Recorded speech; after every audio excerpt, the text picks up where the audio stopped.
Hai, Assalamualaikum warahmatullahi wabarakatuh. Bertemu lagi dengan saya, Tuti Setiawati, mahasiswa PJJ PAI UIN Syekh Nurjati Cirebon, angkatan ketiga, yakni angkatan 2023. Kali ini saya akan menjelaskan tentang hakikat perencanaan pembelajaran, di mana video ini dibuat untuk menyelesaikan tugas ujian tengah semester dari mata kuliah metodologi dan perencanaan pembelajaran.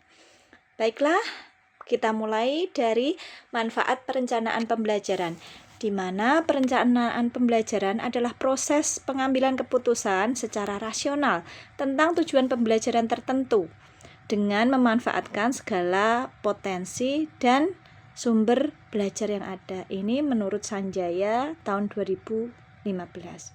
Nah, selanjutnya menurut Surjono Sukamto, perencanaan pembelajaran ini merupakan suatu proses untuk menentukan metode pembelajaran manakah yang lebih baik dipakai untuk memperoleh metode pembelajaran yang lebih baik. Di mana perencanaan pembelajaran ini memiliki beberapa karakteristik.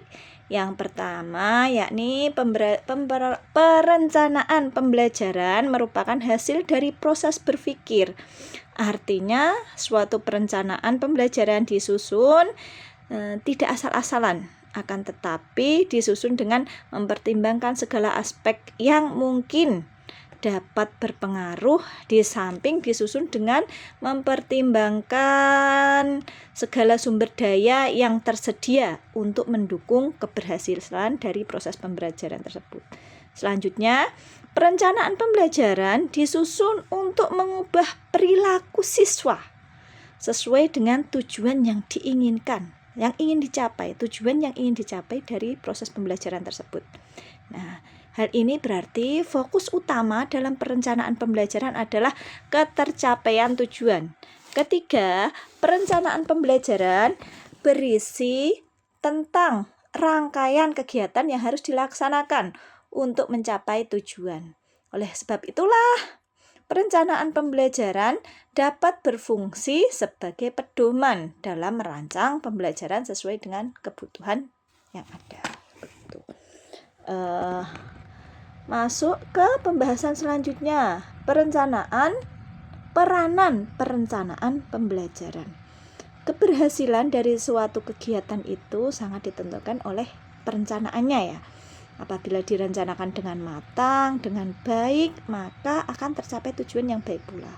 Begitu juga dengan pembelajaran. Nah, proses belajar mengajar yang terjadi ini agar terlaksana sesuai dengan tujuan-tujuan tertentu, maka diperlukan perencanaan yang baik, seperti itu. Nah, untuk selanjutnya tentang pentingnya perencanaan pembelajaran, yaitu perencanaan pembelajaran ini diperlukan karena memiliki beberapa arti penting, seperti untuk pengganti keberhasilan yang diperoleh secara untung-untungan. Jadi kalau sesuatu direncanakan dengan baik, insya Allah lebih berhasil daripada faktor untung tadi. Yang kedua, sebagai alat untuk menemukan dan memecahkan masalah. Nah, karena sudah direncanakan, paling tidak bisa meminimalisir faktor-faktor yang tidak diinginkan seperti itu. Untuk selanjutnya yaitu perencanaan pembelajaran itu agar bisa memanfaatkan sumber belajar yang efektif.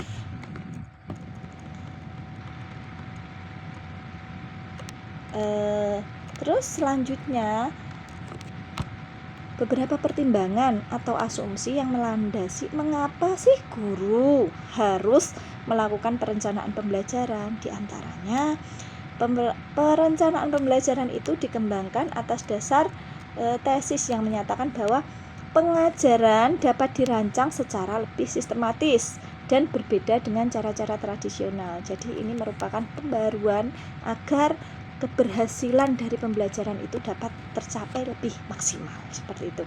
Hasil pembelajaran dapat dirumuskan secara operasional sehingga dapat diamati dan diukur. Nah, tujuan dari pembelajaran itu dapat diukur dengan menggunakan instrumen seperti penilaian sebagai acuan, terus tes yang didasarkan atas kriteria tertentu. Dalam hal ini adalah tujuan pembelajaran khusus. Selanjutnya, untuk menjamin efektivitas proses pembelajaran, paket pembelajaran yang akan digunakan hendaknya valid. Hal ini berarti bahwa semua perangkat, alat, media, metode pembelajaran yang akan digunakan dalam proses pembelajaran perlu diuji coba terlebih dahulu secara empirik. Nah, desain pembelajaran didasari oleh teori sistem. Desain pembelajaran ini adalah penerapan teori sistem terhadap proses pembelajaran dan evaluasinya. Nah, selanjutnya kita akan membahas tentang manfaat. Manfaatnya itu apa sih? Sesuai yang tadi ya, bahwa perencanaan pembelajaran itu sebagai petunjuk arah. Jadi dia menjadi kompas untuk mencapai tujuan pembelajaran atau tujuan pendidikan. Selanjutnya, sebagai pola dasar dalam mengatur tugas dan wewenang setiap unsur yang terlibat dalam kegiatan. Perencanaan pembelajaran juga dijadikan sebagai pedoman kerja, baik dari unsur guru maupun siswa. Gitu. Jadi ada batasannya, ada pedomannya, seperti itu. Perencanaan pembelajaran itu dijadikan sebagai alat ukur yang efektif atau tidak dari sebuah pekerjaan atau dari sebuah pembelajaran tersebut.